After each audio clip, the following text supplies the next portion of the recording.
Hello and good morning everyone. I welcome you all at Edwards News Analysis. Today is 28th of March 2023 and we are going to discuss important news and articles from The Hindu newspaper. So let's see what important news we got ready to discuss. Before starting the video, for PDF join Telegram channel Edwards News Analysis जिसके link आपको description box में provided है. Make sure video को last तक देखें so that सारी important news आपके यहाँ पर कवर हो. तो चलिए स्टार्ट करते हैं, देखते हैं आज हमें क्या क्या डिस्कस करना है. As you can see front page में ऐसी कोई भी इंपॉर्टेंट न्यूज़ नहीं है. नेक्स्ट हम मूव करते हैं. Next news is protest by Banjara community turns violent in Karnataka. Karnataka में यहाँ पे रिजर्वेशन को लेकर जो वेरियस ग्रुप्स यहाँ पे हैं, ट्राइब्स हैं, कम्युनिटीज़ हैं, वो रिजर्वेशन को यहाँ पे डिमांड कर रही हैं. इसी के चलते यहाँ पे जो बंजारा कम्युनिटी उन्होंने यहाँ पे क्या किया, प्रोटेस्ट किया इसी रिजर्वेशन को लेकर. ओके, अब ये जो प्रोटेस्ट है वो किस में अब जा रहा है, थोड़ा ये वॉलेंट टर्न हो रहा है, मतलब कि ये ज़्यादा ही वॉलेंटली यहाँ पे टर्न हो रहा. बट यहाँ पे हमारे लिए ये जो प्रोटेस्ट है ये इंपॉर्टेंट नहीं. इंपॉर्टेंट क्या है, बंजारा कम्युनिटी. ओके, अभी बंजारा कम्युनिटी से रिलेटेड यहाँ पे हमने एक और आर्टिकल पढ़ा था. इफ़ यू रिमेंबर, एक प्रीलिम फैक्ट हमने यहाँ पे संत सेवालाल जी के बारे में पढ़ा था कि वो कौन थे, बंजारा कम्युनिटी के लीडर थे. इसलिए ये हमारे लिए इंपॉर्टेंट हो जाती है बंजारा कम्युनिटी. अगर हम बंजारा कम्युनिटी के बारे में देखें तो ये पूरे इंडिया में पाए जाते हैं, ऐसा कुछ नहीं है. इनके अलग अलग ग्रुप्स हैं, इंडिया में पूरे पाए जाते हैं. बट इनकी जो सिग्निफिकेंट पॉपुलेशन है वो स्पेशली कहाँ है, तेलंगाना, आंध्र प्रदेश एंड कर्नाटका में. इनकी हम सेटलमेंट की बात करें, they have settled in permanent settlement called tandas abandoning their nomadic lifestyle. ये इनकी पहले नोमैडिक लाइफस्टाइल थी. नोमैडिक लाइफस्टाइल मतलब कि एक प्लेस से दूसरे प्लेस पर ये क्या करते थे, मूव करते थे. बट उन्होंने अब ये जो लाइफस्टाइल थी इसको यहाँ पे अबेंडन कर दिया. अब ये एक किसी परमानेंट प्लेस पर क्या होने लगे, सेटल होने लगे. तो उसको हम क्या कहते हैं, टेंडास. ओके, अगर हम ये कौन सी लैंग्वेज स्पीक करते हैं, गौर बोली. तो आपको यहाँ पे याद होना चाहिए, द बंजारा पीपल स्पीक गौर बोली ऑल्सो नोन एज लंबाड़ी. ठीक है, तो ये कौन सी लैंग्वेज स्पीक करते हैं, तो गौर बोली और Lambadi, which belongs to Indo Aryan group of language and has no script. इसकी कोई स्क्रिप्ट नहीं है. अगर हम फेस्टिवल की बात करें तो Teej is the festival celebrated by young unmarried Banjara girls in August where they pray for good groom. Okay, fire dance and Chari are the traditional dance form of Banjara people. तो यहाँ की इनकी लैंग्वेज की हमने देख ली. लैंग्वेज क्या है इनकी, गौर बोली, उसको हम लंबाड़ी भी कहते हैं. नेक्स्ट अगर हम डांस की बात करें तो फायर डांस एंड चारी, ये इनके ट्रेडिशनल डांस फॉर्म है, किसके, बंजारा पीपल के. अब हम संत सेवालाल जी के बारे में भी देख लेते हैं. तो ये कौन है, ये सोशल रिफॉर्मर्स थे और स्पिरिचुअल लीडर्स थे, टीचर्स थे, किसके, बंजारा कम्युनिटी से ही मतलब ये आए थे और एक स्पिरिचुअल लीडर थे. He travelled across the country with his ledenia troops to serve forest dwellers and nomadic tribes. ये जो नोमैडिक ट्राइब्स थी और फॉरेस्ट ड्वेलर, पहले हमने देखा कि ये नोमैडिक ट्राइब्स थी, मतलब एक प्लेस से दूसरे प्लेस तक फॉरेस्ट में मूव करते रहते थे. अब फिर धीरे धीरे ये क्या होने लगे, परमानेंटली सेटल होने लगे. तो उस टाइम पे ये पूरे कंट्री में क्या करते थे, मतलब कि इन्होंने ट्रेवल किया है. महाराज possessed excellent skills and knowledge in Ayurveda, naturopathy, enabling him to display myths and superstitions prevail in tribal communities. तो इनके पास बहुत ज़्यादा ही आप कह सकते हैं नॉलेज था हर चीज़ के बारे में, आयुर्वेदा के बारे में, और जिसके कारण जो सुपरस्टिशंस थे उसको यहाँ पे, जो ट्राइबल कम्युनिटीज़ के जो सुपरस्टिशंस थे उनको यहाँ पे वो क्या करते थे, प्रिवेलेंट करते थे. ओके, तो यहाँ पे आपके लिए इंपॉर्टेंट हो जाती है क्या, बंजारा कम्युनिटी. नेक्स्ट मूव करते हैं. नेक्स्ट आर्टिकल है हमारा, this helicopter programme can not go into tailspin. अब यहाँ पे क्या हुआ, एक जो ध्रुव है, एक ध्रुव हेलीकॉप्टर है. ये क्या है, एडवांस लाइट हेलीकॉप्टर है. आपको यहाँ पे पता होगा एडवांस लाइट हेलीकॉप्टर है ध्रुव, एडवांस लाइट हेलीकॉप्टर ध्रुव. यहाँ पे क्या हुआ, इस हेलीकॉप्टर मतलब ये 600 की इसकी फ्लाइट रही, मतलब 600 आवर्स तक की इसकी फ्लाइट रही. उसके बाद ये जो हेलीकॉप्टर ये क्रैश कर गया.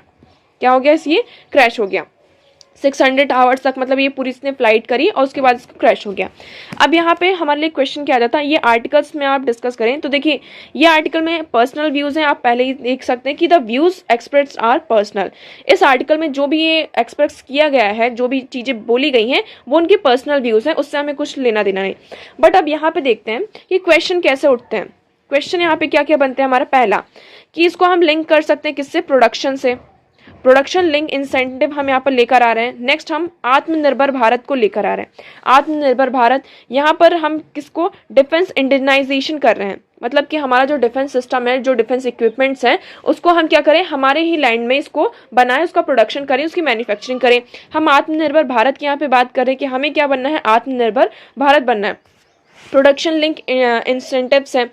बट इससे क्या हो रहा है कि इस तरीके के जो इंसिडेंट्स हैं ये क्या कर रहे हैं कि हम इम्पैक्ट डाल रहे हैं। किस पर इम्पैक्ट डाल रहे हैं? अगर हम इम्पैक्ट की बात करें तो किस चीज़ पर ये जो इंसिडेंट्स है वो इम्पैक्ट डाल रहे हैं? पहला अगर हम देखें तो प्रोडक्शन पर, है ना, ये किस पर इम्पैक्ट डाल रहे हैं? प्रोडक्शन पर। सेकंड यहाँ पे बात आ जाती है किसकी? क्वालिटी की, कि मतलब हमने क्वालिटी चेक नहीं किया। हमारी जो क्वालिटी है, जो हम यहाँ पे आइटम्स लेकर आ रहे हैं, चीज़ों को लेकर आ रहे हैं, कोई भी चीज़ है, यहाँ पे हेलीकॉप्टर की बात आ गई, फिर XYZ फर्दर यहाँ पे कोई भी इक्विपमेंट्स है, उसकी यहाँ पे क्वालिटी चेक नहीं है। यहाँ पे कंट्रोल की बात आ जाती है, सर्टिफिकेशन की यहाँ पे बात आ जाती है। उसका जो यूज़ है, यूज़ क्या होने लगता है? धीरे धीरे कम होने लगता है। फॉर एग्जाम्पल, अगर कोई इक्विपमेंट आपके घर में है और वो अच्छे से वर्क नहीं कर रहा, है ना, कोई भी XYZ यहाँ पे कोई इक्विपमेंट आप ले सकते हैं, वो अच्छे से अगर वर्क नहीं करेगा तो आप उसका यूज़ कम कर देंगे। तो इस तरीके के अगर इंसिडेंट्स होते हैं तो उसका जो यूज़ होता है वो भी क्या होता है? कम होता है। अभी हेलीकॉप्टर्स हैं, हम यहाँ पे इसका प्रोडक्शन कर रहे हैं, मैन्युफैक्चरिंग कर रहे हैं, तो इसका मतलब ये नहीं कि सिर्फ हम इसको डोमेस्टिक पर्पज़ के लिए ही रखेंगे, हम इसको एक्सपोर्ट भी करेंगे। और अगर इस तरीके के इंसिडेंट्स होते हैं तो जो हमारा एक्सपोर्ट होता है वो भी क्या होता है? फॉल होता है, उसमें भी हमें लॉस देखने को मिलता है। तो हमने ये बात कर ली कि अगर इस तरीके के इंसिडेंट्स होते हैं तो इससे क्या क्या यहाँ पर इम्पैक्ट हो सकता है। अब क्वेश्चन उठता है कि ये चीज़ें हुई क्यों, है ना। तो इसके यहाँ पे दो चीज़ें हम ले सकते हैं। पहला क्या हो सकता है? इशू की अगर हम बात करें तो मेन इशू यहाँ पर हो सकता है क्या? या तो पहला टेक्निकल एरर होगा, कि मतलब यहाँ पे जो हमने टेक्नोलॉजी का यूज़ किया है इसको, क्योंकि किसी भी हेलीकॉप्टर को या भी कोई भी अगर हम इस तरीके की चीज़ें बनाते हैं, डिफेंस इक्विपमेंट यहाँ पर बनाते हैं, तो उसमें बहुत ज़्यादा टेक्नोलॉजी लगती है। हर चीज़ के बारे में आप देख सकते हैं कि कौन सा सिस्टम यहाँ पे कहाँ पे कैसे पुट करना है, तो इसमें हमें टेक्नोलॉजी की ज़रूरत है। तो मतलब एरर कहाँ है? टेक्नोलॉजी में एरर हो सकता है। जस्ट एग्जाम्पल दिया जा रहा है कि मतलब हो सकता है, इट कुड बी, है ना, इट कुड बी पॉसिबल कि यहाँ पर टेक्नोलॉजिकल एरर हो। तो हमें क्या ज़रूरत है? उस टेक्नोलॉजिकल एरर को आइडेंटिफाई करने की ज़रूरत है। जल्दी से हमें उसे आइडेंटिफाई करना होगा और जो भी यहाँ पे टेक्नोलॉजिकल एरर है, फ्लॉज है, उसे हमें आइडेंटिफाई करके उसे यहाँ पर सॉल्व करना होगा। पहला तो ये देख लिया। सेकंड, हम यहाँ पे क्या कर सकते हैं? Human error. ह्यूमन एरर किस तरीके से हो सकता है? मतलब कि जो हमारे पायलट्स हैं, जो हेलीकॉप्टर को यहाँ पर मतलब कि चला रहे हैं, ठीक है, तो जो पायलट हैं उनकी यहाँ पे ट्रेनिंग अच्छे से ना हुई हो, उनको किसी चीज़ के बारे में यहाँ पे मतलब इंफॉर्मेशन ना हो, तो यहाँ पर हम देख सकते हैं कि एक ह्यूमन एरर भी हो सकता है। हमें यहाँ पे पता नहीं है कि एक्चुअल में है क्या, टेक्नोलॉजिकल एरर है या फिर ह्यूमन एरर है, बस यहाँ पर हम एक इशू की बात कर रहे हैं कि इन दोनों में से कोई भी एक चीज़ हो सकती है। अब ये जो इशू है इसे हमें क्या करना है? आइडेंटिफाई करना है। क्या करना है? आइडेंटिफाई करना है कि rather it is a human error और टेक्नोलॉजिकल एरर। तो यहाँ पे जो भी एरर हो, we don't know about this, but यहाँ पर हमें की ज़रूरत है कि हमें उसे आइडेंटिफाई करना है और फर्दर वहाँ पे उसे जो भी फ्लॉज हैं, जो भी एरर हैं, उसे आइडेंटिफाई करके उसे यहाँ पे रिजॉल्व करना है। रिजॉल्व करके उसे, मतलब अगर हम रिजॉल्व नहीं करेंगे तो यहाँ पर क्या होगा? जो हमारा एक्सपोर्ट है वो कम होगा। यहाँ पे जितने भी हम प्रोग्राम्स लेकर आ रहे हैं, आत्मनिर्भर भारत यहाँ पे टारगेट जो है हमारा है, ठीक है, यहाँ पे जो हमारा डिफेंस इंडस्ट्रियलाइजेशन की जो हमारा टारगेट है वो क्या होगा? या उस पर यहाँ पे हमें उसमें मतलब हमें कमी देखने को मिलेगी, कर्टेल होते हुए हमें नजर आएंगे। ओके, देखिए इसमें यही कहा गया है कि in the inter-service jostling to meeting ambitious Atmanirbhar targets, no site can afford to lose focus on safety. Both IN 709 and CG 855 are brand new helicopters, each having flown less than 600 to 800 hours. The fleet cannot remain grounded for long as these helicopters are lifeline to defense personnel in many remote defense posts. तो इसमें यही कहा जा रहा है कि जो दोनों यहाँ पे हेलीकॉप्टर से कौन कौन से? IN 709 एंड CG 855, ये ब्रांड न्यू हेलीकॉप्टर्स हैं और इन्होंने सिर्फ 8 से मतलब 600 से 600 आवर्स से 800 आवर्स तक मतलब इन्होंने उड़ान भरी है। उसके बाद हमने क्या देखा कि ये क्या हो गए? क्रैश हो गए। और ये दोनों जो हेलीकॉप्टर्स हैं, सिर्फ ये दोनों नहीं, उससे भी अलग जो हेलीकॉप्टर्स हैं, वो जो हमारा डिफेंस सिस्टम है, डिफेंस पोस्ट है, उसके लिए, डिफेंस पर्सनल्स के लिए बहुत ही इंपॉर्टेंट, मतलब लाइफ लाइन है। इसको मतलब नाम क्या दिए गए? लाइफ लाइन है हमारे डिफेंस पर्सनल का। और रिमोट पोस्टेड जो एरियाज होते हैं, रिमोट डिफेंस पोस्ट होती हैं, वहाँ पर ही बहुत इंपॉर्टेंट रोल प्ले करते हैं। अगर इस तरीके के क्रैशेस होंगे तो इसमें सिर्फ देखिए, एक तो हमारी ह्यूमन लाइफ भी जा रही है, जो पायलट है उसकी भी लाइफ में यहाँ पे लॉस होता है, और यहाँ पे हमारा जो डिफेंस सिस्टम है वो भी क्या होता है, इसमें यहाँ पे हमें वीकनेस दिखाई देती है। तो इसमें ये कहा जा रहा है कि हम फर्दर यहाँ पे क्या चीज़ें कर सकते हैं। तो देखिए हमारा मेन एम क्या है इस टाइम पे? इंडिया का एम है कि हमें क्या बनना है? एक एक्सपोर्ट हब बनना है। वर्ल्ड में हमें एक्सपोर्ट हब बनना है, और अगर हमें इस टारगेट को अचीव करना है तो इस तरीके के जो एरर्स आ रहे हैं, टेक्नोलॉजिकल एरर्स है या फिर ह्यूमन एरर आप कह सकते हैं, तो उसको हमें जल्दी क्या करना होगा? रिजॉल्व करना होगा। ओके। मैन्युफैक्चरिंग, हम यहाँ पे क्या बनना चाहते हैं, एक्सपोर्ट हब बनना चाहते हैं। यहाँ पे हम मैन्युफैक्चरिंग करना चाहते हैं डोमेस्टिक लेवल पर। और डोमेस्टिक लेवल पर क्या होगा, जब मैन्युफैक्चरिंग होगी तो उससे क्या होगा, जॉब क्रिएशन होगा। जॉब क्रिएशन होगा तो हमारी जो इकॉनमी होगी वो यहाँ पर ग्रो करेगी। तो यहाँ पर देखिए, हमें यहाँ पे इशू पता चल चुके हैं कि हमारा इशू क्या है, तो अब उसके लिए यहाँ पे हमें एक्शंस लेने की क्या है, ज़रूरत है। तो इसलिए हमें यहाँ पे इनिशिएटिव्स लेने होंगे राइट डायरेक्शन में, जिससे क्या हो, जो फ्लॉज हैं उसको स्ट्रिक्टली आइडेंटिफाई करना होगा, उसे क्लियर करना होगा, ताकि जो हमारी फर्दर यहाँ पे प्रोडक्टिविटी है, फर्दर हमारा जो प्रोडक्शन है उसको हम यहाँ पर कर सकें। ओके, तो आई होप आपको ये पूरा आर्टिकल यहाँ पे क्लियर होगा। नेक्स्ट आर्टिकल की बात करते हैं। देखिए, ये आर्टिकल हमारे लिए इंपॉर्टेंट नहीं, इसमें नेपाल के बारे में बताया गया कि किस तरीके से वहाँ की नेपाल की पॉलिटिक्स के बारे में पूरा एक्सप्लेन किया गया, तो ये हमारे लिए इंपॉर्टेंट नहीं है। ये हमारे लिए इंपॉर्टेंट हो जाता है ड्विगलिंग एलाइज। अब यहाँ पे क्या हुआ, एक कंट्री है हॉन्डुरस, पहले आप इसकी लोकेशन देख लीजिए। हॉन्डुरस कहाँ है, आप यहाँ पे देख सकते हैं, मैक्सिको सिटी है, यहाँ पे कोस्टा रिका है, नेजारिका है, उस्मानिया है। तो यहाँ पर क्या है, एक हॉन्डुरस है। ये कहाँ है, अमेरिका की है, यूएसए में यहाँ पे कंट्री। तो आप देख सकते हैं कि इसके मतलब कि यहाँ पे वेनेजुएला है, ये कोलंबिया यहाँ पर आ गया। तो आप यहाँ पे देख सकते हैं कि ये क्या है, यूएस का बहुत ही सबसे पास का एलाई है ना, पास की कंट्री, तो उसका पास का एलाई भी होगा, उसके जो रिलेशन होंगे यूएस के साथ वो ऑफकोर्स यहाँ पे बहुत ही अच्छे होंगे। अब यहाँ पे ये आया है जो ताइवान है, आप सभी को पता है चाइना और जो ताइवान है, इनका जो ये इस टाइम पे बहुत ज़्यादा ये क्या बने हुए, न्यूज़ में बने हुए हैं। अब चाइना ने क्या किया है, हॉन्डुरस के साथ मतलब एक रिलेशन यहाँ पे मेंटेन किया है। अब देखिए, आप यहाँ पे क्या है कि by formally establishing diplomatic relation with China on March 26, 2023, Honduras had joined a growing list of countries that have recently switched recognition from Taipei to Beijing। अब यहाँ पे देखिए, दो कंट्रीज हैं। अब ऐसा कह सकते हैं कि चाइना है यहाँ पर और एक ही ताइवान है। चाइना और ताइवान की बात करें तो पहले तो ये पूरा ही चाइना ही था, आप ऐसा कह सकते हैं कि पूरा क्या था, कैसा, चाइना ही था। उसके बाद यहाँ पे क्या हुआ, 1949 में यहाँ पर क्या होते हैं, सिविल वॉर होते हैं। सिविल वॉर होता है जिसके कारण यहाँ पे एक ताइवान आ जाता है, ये चाइना आ जाता है। चाइना अपने आप को क्या कहता है कि वो क्या है, पीपल्स रिपब्लिक ऑफ चाइना है, और ताइवान यहाँ पे क्या कहता है, रिपब्लिक ऑफ चाइना है। ताइवान यहाँ पे डेमोक्रेटिक कंट्री, मतलब डेमोक्रेसी को क्या करता है, अडॉप्ट करता है, जिसके कारण यहाँ पर जो यूएस है और जितने भी यहाँ पे वेस्ट कंट्रीज हैं, आप कह सकते हैं पूरी वेस्ट कंट्रीज नहीं, बट यहाँ पे 12 कंट्रीज हैं, वो क्या करती हैं, ताइवान को यहाँ पे रिकॉग्नाइज करते हैं as a democratic country. Okay, और यूएस भी क्या करते हैं, मतलब कि यूएस भी ताइवान को यहाँ पर सपोर्ट करता रहता है। इतना समझ में आया, ठीक है। अब यहाँ पर क्या है, ताइवान को रिकॉग्नाइज करने वाली सिर्फ 12 कंट्रीज हैं। ओके, अब यहाँ पे जो एक कंट्रीज का नंबर है वो क्या हो रहा है, धीरे धीरे यहाँ पे कम होता जा रहा है। चाइना क्या कर रहा है, जितनी भी कंट्रीज हैं जो ताइवान को यहाँ पे रिकॉग्नाइज करती हैं और जिनके यहाँ पे यूएस के साथ अच्छे रिलेशन है, उनके साथ क्या कर रहा है, एलाई हो रहा है, उनके साथ जो है अपने डिप्लोमेटिक जो रिलेशन है उसको यहाँ पे स्टैब्लिश करने की कोशिश कर रहा है चाइना। यहाँ पे जैसे कि अब देखिए, इंडिया की अगर हम बात करें तो इंडिया का क्या स्टैंड है ताइवान को लेकर, तो इंडिया के यहाँ पर कोई भी ऐसा मतलब कि एक्चुअल मतलब स्ट्रिक्ट स्टैंड नहीं है। जैसे हम यहाँ पे बात करते हैं किसकी, पीओके की और एलएसी है ना, जो हमारा पाकिस्तान ऑक्यूपाइड कश्मीर है जिससे हम उसको रिकॉग्नाइज करते हैं, उसी तरीके से इंडिया भी ताइवान को इसी तरीके से रिकॉग्नाइज करता है। इंडिया का यहाँ पे ऐसे हमारे यहाँ पे रिलेशन है ताइवान के साथ, अच्छे रिलेशन है, हमारे ट्रेड रिलेशन है ताइवान के साथ, और बट डायरेक्टली यहाँ पर कोई भी रिलेशन नहीं कि हाँ हम ताइवान को एज अ कंट्री यहाँ पे रिकॉग्नाइज करते हो। यहाँ पे 12 कंट्रीज हैं जो ताइवान को रिकॉग्नाइज करती हैं। अब चाइना क्या कर रहा है, धीरे धीरे इन कंट्रीज के साथ अलाई हो रहा है, अपने डिप्लोमेटिक रिलेशन को स्टैब्लिश कर रहा है। तो यहाँ पर हम क्या देख रहे हैं, जो नंबर ऑफ कंट्रीज हैं ताइवान को रिकॉग्नाइज करने वाली, वो यहाँ पर कम हो रही है, जो कि ताइवान के लिए क्या हो रहा है, एक ताइवान धीरे धीरे यहाँ पर आइसोलेट हो रहा है, ठीक है। और यहाँ पे चाइना ये भी कहता है कि टाइम आने पर जो चाइना है वो क्या करेगा, ताइवान पर यहाँ पे जो मिलिट्री एक्शन है वो भी लेगा। इसी टाइम पर यहाँ पे जो यूएस है, हमें क्या दिखाई देता कि यूएस ने भी ये यहाँ पर क्या करी है, कह सकते हैं आप स्टेटमेंट दिया है कि अगर चाइना ताइवान पर इंटरवीन करता है, मिलिट्री एक्शंस करता है, तो यूएस यहाँ पे चुप नहीं बैठेगा और यूएस ताइवान को डिफेंड करने के लिए, उसकी सेफ्टी के लिए यहाँ पर सामने आएगा। तो आप देख सकते हैं कि फ्यूचर में यूएस और ये जो यूएस, चाइना और ताइवान, ये हमें जो इशू है वो सामने दिखाई देता हुआ नजर आ रहा है।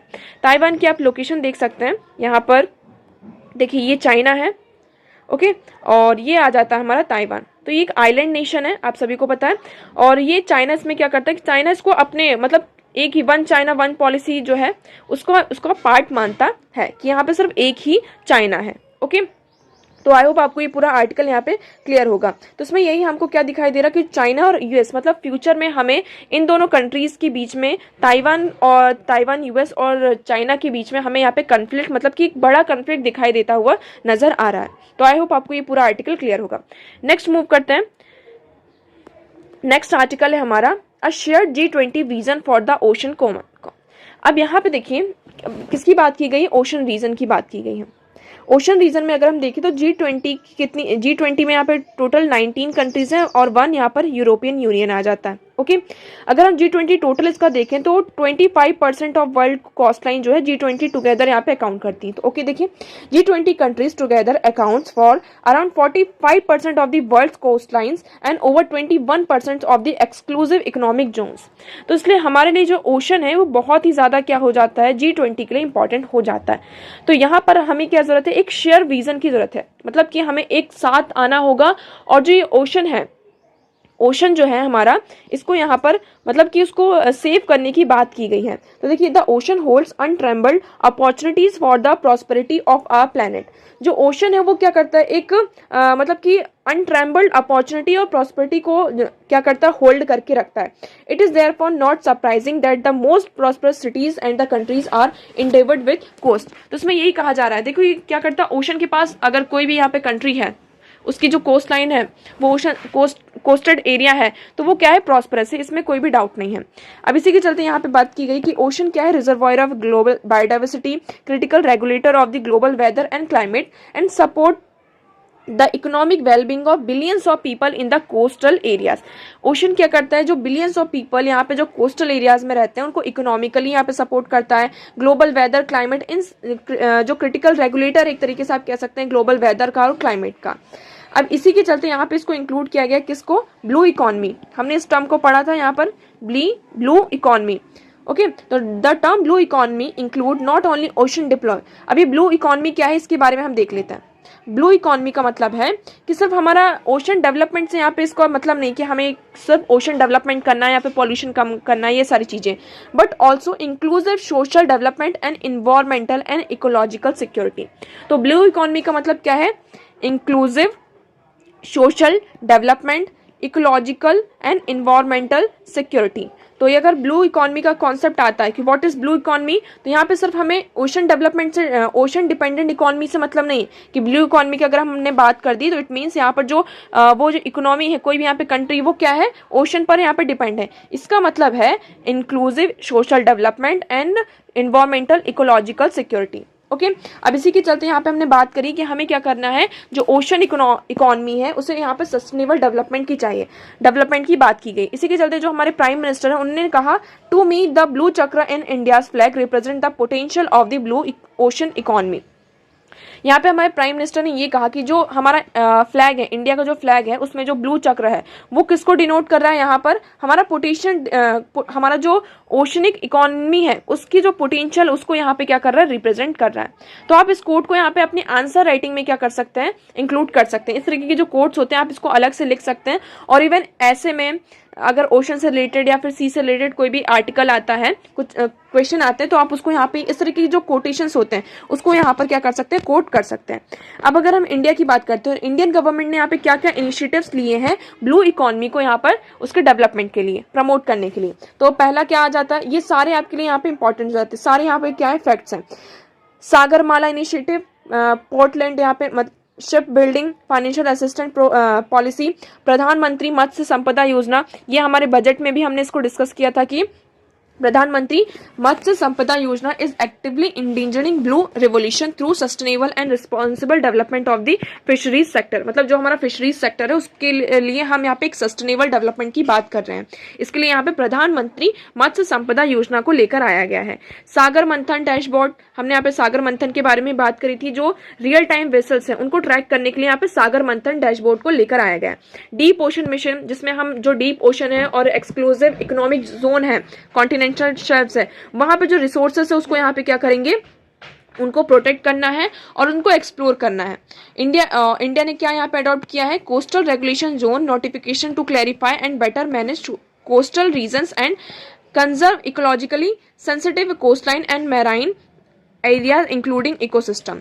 ओके, तो ये हमने देख लिया इंडिया के क्या है, ये सारे इनिशिएटिव्स हैं जो इंडिया ने ब्लू इकोनॉमी को उसके डेवलपमेंट के लिए और उसके प्रमोशन के लिए यहाँ पे सारी ये जो इनिशिएटिव्स हैं वो लिए हैं। ओके, वर्ल्ड इकोनॉमिक डे हमने यहाँ पे सेलिब्रेट किया था 2018 में, वर्ल्ड इन्वायरमेंट डे इन 2018, जिसमें यहाँ पर जो हमने क्या कहा था, जो सिंगल यूज प्लास्टिक है उसको हम क्या करेंगे, पूरी तरीके से एलिमिनेट करेंगे। इसका हमने टारगेट रखा था कि 2022 तक मतलब कि जो हमारा सिंगल यूज प्लास्टिक है उसको हम यहाँ पे क्या करेंगे, पूरी तरीके से एलिमिनेट करेंगे। इसी के चलते हमने 2022 में जो हमारा प्लास्टिक वेस्ट मैनेजमेंट रूल्स है उसमें हमने सिंगल यूज प्लास्टिक को पूरी तरीके से क्या कर दिया था, बैन कर दिया था।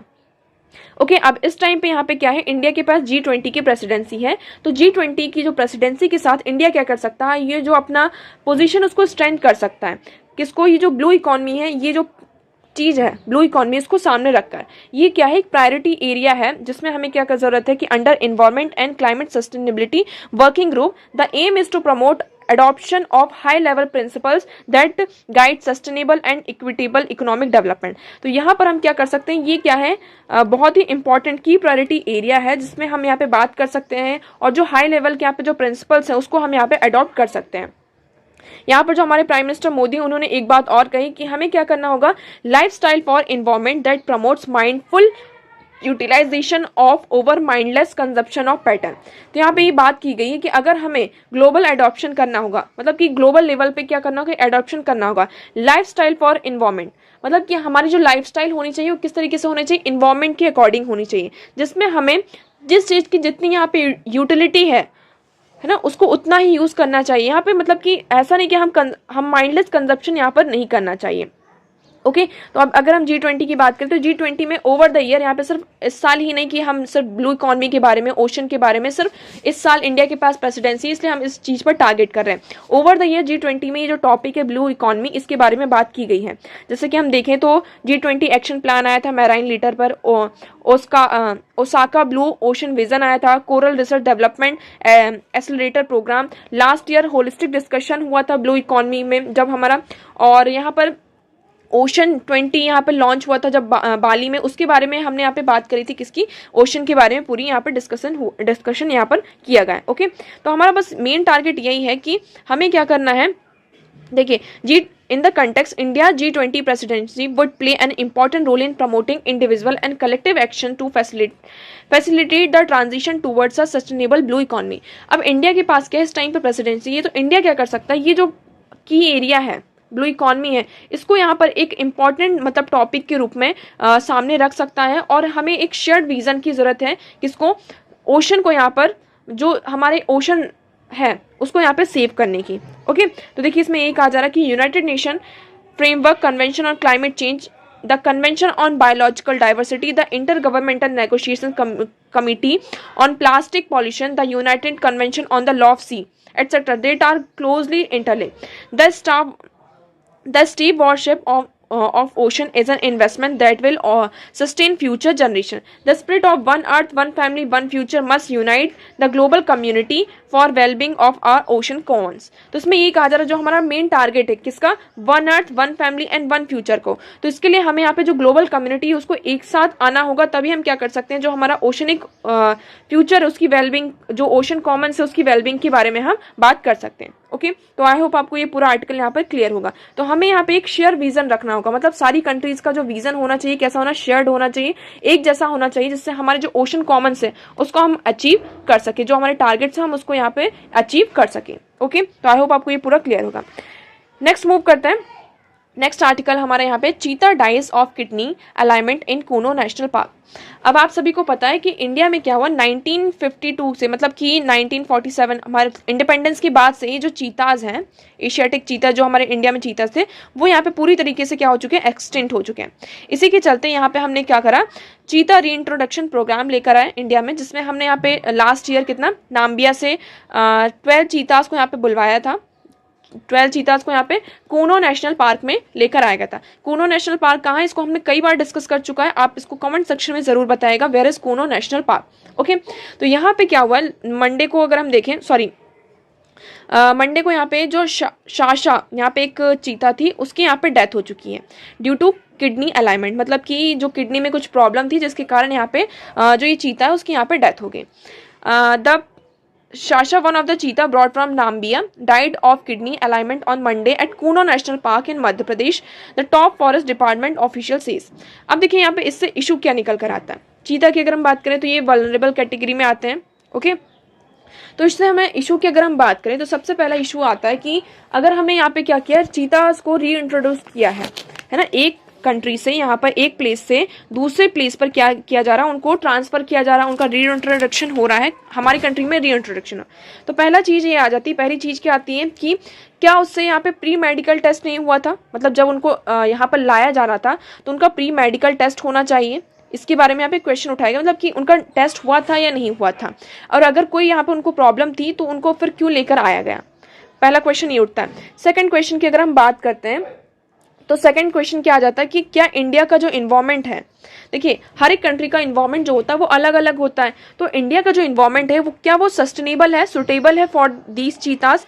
देखिए क्या होता है कि हम ह्यूमन बींग की बात करिए, हम यहाँ पे इंडिया में रह रहे हैं, फॉर एग्जाम्पल हम भोपाल में ही रह रहे हैं, हम यहाँ पे भोपाल में रह रहे हैं, या फिर हम किसी दूसरी नेशन में, जैसे हम राजस्थान में रह रहे हैं, यहाँ पर कुछ जम्मू कश्मीर में रह रहे हैं, तो इंडिया का अगर हम क्लाइमेट पैटर्न देखें तो वो पूरी तरीके से क्या है, अलग है। जम्मू कश्मीर में अगर हम नदर्न साइड जाते हैं तो वहाँ पे बहुत ही कोल्ड रीजन है, अगर हम मिडल ईस्ट में आते हैं यहाँ पे थोड़ी गर्मी बढ़ जाती है, अगर हम साउथ में जाते हैं तो और ज़्यादा यहाँ पे क्या हो जाती है, गर्मी हो जाती है।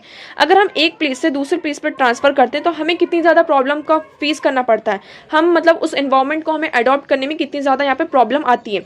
हाँ, धीरे धीरे टाइमली मतलब कि ग्रेजुअली हम यहाँ पे उस चीज़ को अडॉप्ट कर लेते हैं, बट फिर भी हमें यहाँ पे बहुत सारे जो चैलेंजेस है उसको फेस करना पड़ता है। तो ये तो फिर क्या है, एनिमल्स हैं, तो उनको भी क्या करने होते हैं, चैलेंजेस इस तरीके से फेस करने होते हैं। तो सेकंड क्वेश्चन ये आता है कि क्या यहाँ पे जो इंडिया का जो इन्वायरमेंट है वो सस्टेनेबल है, सुटेबल है फॉर दीज चीतास, ओके। तो ये दो यहाँ पे हम क्वेश्चन को आप कर सकते हैं। अब देखिए चीता के बारे में हम देख लेते हैं। तो चीता क्या है, Sanskrit term chitraks was translated the spotted one. चीता का मतलब संस्कृत में भी इसको यहाँ पे ट्रांसलेट किया गया है, किससे, स्पॉटेड वन, मतलब कि ऐसा एनिमल जिसके बॉडी में यहाँ पे स्पॉट्स हो। इनका अगर हम देखें तो इसकी बहुत ज्यादा लॉन्ग हिस्ट्री है। द चीता has a long history in the country. The Chaturbunj Nala in Madhusar, Madhya Pradesh are Neolithic cave paintings depicted a slender spotted feline being hunted was discovered। तो मध्य प्रदेश में यहाँ पे मंदसौर में एक केव है, नियोलिथिक केव है, जिसमें यहाँ पे जो स्पॉटेड एनिमल, मतलब ये इस तरीके के जो एनिमल है उसको यहाँ पे उसकी जो पेंटिंग है उसको डिपिक्ट किया गया है, जिसकी यहाँ पे हंटिंग करते हुए नजर आ रही। तो ये हमने डिस्कवर किया कि मतलब जो चीताज हैं वो लॉन्ग, मतलब बहुत पुराने यहाँ पर क्या है, आप कह सकते हैं कि ये कैट की स्पीशीज है, ओके। यहाँ पे चीता की बात करते हैं तो वर्ल्ड का फास्टेस्ट यहाँ पे एनिमल है, और यहाँ पे टू टाइप्स के होते हैं, अफ्रीकन चीता और एशियाटिक चीता। तो अगर इनके बारे में डिफरेंस देखें तो आयुसीन स्टेटस की बात करते हैं तो जो अफ्रीकन चीताज हैं वो वल्नरेबल की कैटेगरी में आते हैं, और एशियाटिक चीता क्रिटिकली इंडेंजर्ड। अब एशियाटिक चीता सिर्फ यहाँ पे कहाँ पाए जाते हैं, ईरान में पाए जाते हैं, वो भी उनका जो नंबर है वो बहुत ज़्यादा क्या है, कम है। डिस्ट्रीब्यूशन की बात करें तो देखिए Asiatic cheetah only 40 to 50 found only in Iran, Iran में सिर्फ पाए जाते हैं। तो हमने यहाँ पे क्वेश्चन उठा था कि हम एशियाटिक चीता को ही मतलब उनसे टारगेट करें, मतलब लेकर आए, बट इनका नंबर ऑलरेडी इतना कम है, और ईरान के साथ हमारा ऐसा कुछ मतलब यहाँ पर एग्रीमेंट नहीं हो पाया कि हम इनको क्या करें, एशियाटिक चीतास को लेकर आए। तो हम यहाँ पर अफ्रीकन चीतास को लेकर आए, जिनका नंबर अभी थोड़ा यहाँ पर ठीक ठाक है। तो 6500 to 7,000 यहाँ पर अफ्रीकन चीतास इस टाइम पर वर्ल्ड में प्रेजेंट हैं। फिजिकल कैरेक्टरिस्टिक्स की बात करें तो bigger in size as compare to Asiatic cheetah. जो अफ्रीकन चीतास हैं वो यहाँ पर जो हमारे एशियाटिक चीतास हैं उनका जो साइज है उससे थोड़ा सा बड़ा है। इमेज आप यहाँ पे देख सकते हैं।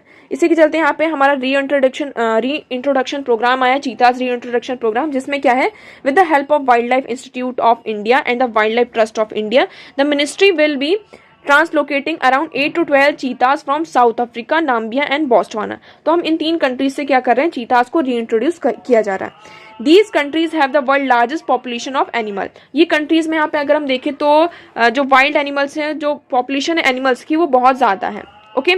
इनको कहाँ पर जो इंट्रोड्यूस किया गया है, Kuno national Park, Madhya Pradesh, owing its sustainable habitat and adequate prey base. तो यहाँ पे कूनो नेशनल पार्क क्या है, पालपुर नेशनल पार्क, ये एक सुटेबल हैबिटाट है उनके लिए, यहाँ पे उनके लिए मतलब एडिक्वेट प्रे भी है, जिसके कारण यहाँ पर कूनो नेशनल पार्क में इन्हें इंट्रोड्यूस किया गया। ओके, तो आई होप आपको ये पूरा चीता से रिलेटेड सारी चीजें क्लियर होंगी।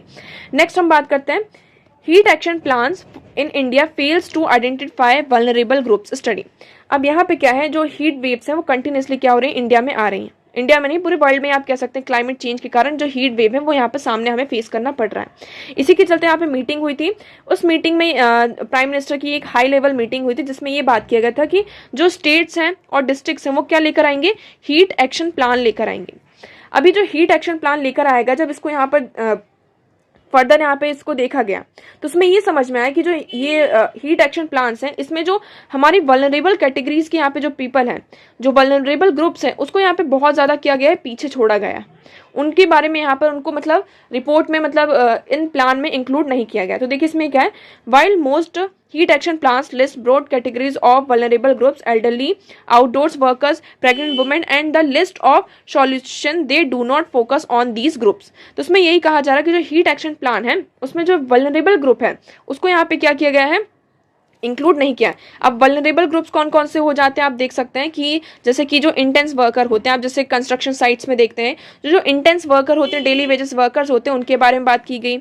जो यहाँ पे क्या है, रोड साइड यहाँ पे जो पीपल रहते हैं, रोड साइड यहाँ पे आप कह सकते हैं जो पीपल होते हैं उनके बारे में यहाँ पे कहा गया है कि वो भी क्या है, इसमें इंक्लूड है। ओके, तो उनके बारे में यहाँ पे जो प्रेग्नेंट वुमेन्स हैं, एल्डरली पीपल हैं, उनको यहाँ पे इंक्लूड नहीं किया गया। सबने यहाँ पे एक्शन, यहाँ पे अगर टोटल देखें तो यहाँ पे टोटल 37 हीट एक्शन प्लान्स लेकर आ गए अक्रॉस 18 स्टेट्स, बट यहाँ पे जो वल्नरेबल पीपल है उसको यहाँ पे इंक्लूड नहीं किया गया।